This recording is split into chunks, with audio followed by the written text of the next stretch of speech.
Morning survivors, it's Angie. Today we're going to talk about narcissistic friends, and this will be in response to one of my viewers who asked a question. All right, let's look at that.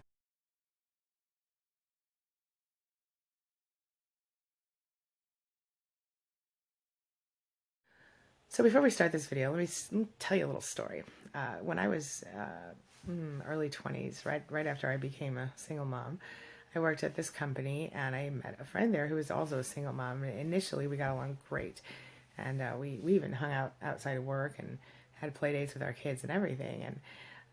But after a while, I realized something about her, and that was that whenever I was around her, she was always complaining. She was complaining about people we worked with. She was complaining about people we saw, out in the world. She was complaining about her life. Everything seemed terrible to her. And I realized that spending time with her was making me feel really crappy. And so one day I decided that I wanted to add some people to our lunch circle.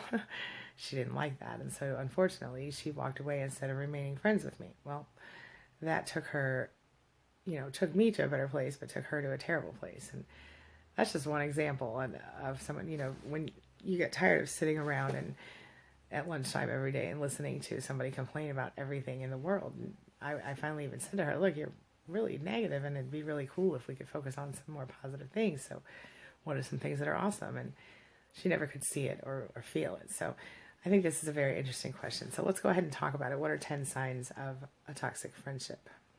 So this is interesting. This is a coffee cup from our family vacation. And look, it says Angie. I thought I'd share that with you today. All right, let's do this.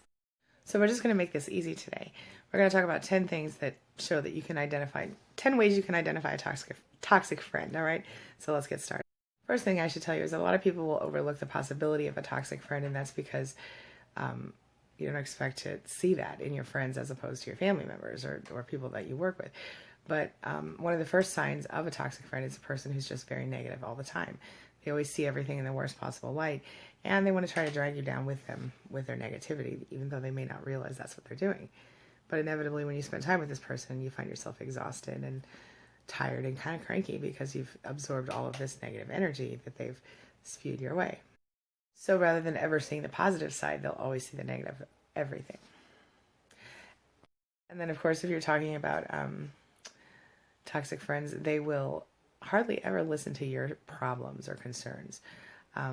They may celebrate with you briefly if you have some exciting stuff, but inevitably they'll try to turn it right back to them and get back to whatever it is they'd really prefer to discuss. Another way you can identify toxic friends is that they are quick to point out your flaws, things that they think are wrong with you, and that's never a positive. Of course, another thing that happens with toxic friends is that they get mad at you very easily. So it kind of takes over the friendship, and then you have a lot of guilt about that. You feel me? So like if you have an argument with them, you walk away feeling guilty. They like to use the pity card a lot. You'll find them doing narcissistic injury. Sometimes you'll be shocked when you realize that maybe some of your closest friends have a bit of a narcissistic tendency about them. A toxic friend is going to be not happy for you when something good happens in your life, or they might feel jealous or angry, but they'll minimize it and they won't be excited for you when things are going your way. It's a bummer. Real friends would be happy for each other when positive things happen in their lives. They would jump up and down and be excited over whatever, would be appropriate for their personality. So you have to be careful of that. Another thing that toxic friends will do is only want to talk about themselves. And so if you sit down and have a conversation, you say, oh my gosh, this happened, this thing, blah, blah, blah. Oh yeah, that's interesting. So anyway, what about me? Back to me. And sometimes they'll even get mad at you for not letting them just continue to talk about themselves. Other times you'll find that they'll just fall off the planet for a while and they won't contact you, and you won't know anything about them. And then, of course, when they need you again, they'll come rolling right back, as usual, just like any other narcissist. Of course, they won't think that there's a problem with their behavior, and they'll expect you to be fine with it as well. And like any other narcissist, they won't consider your feelings. They won't ever consider your feelings. They'll say things that'll hurt your feelings, and if you complain about it, they'll only apologize if they think that's the only way to keep you on the supply line, and they won't mean it.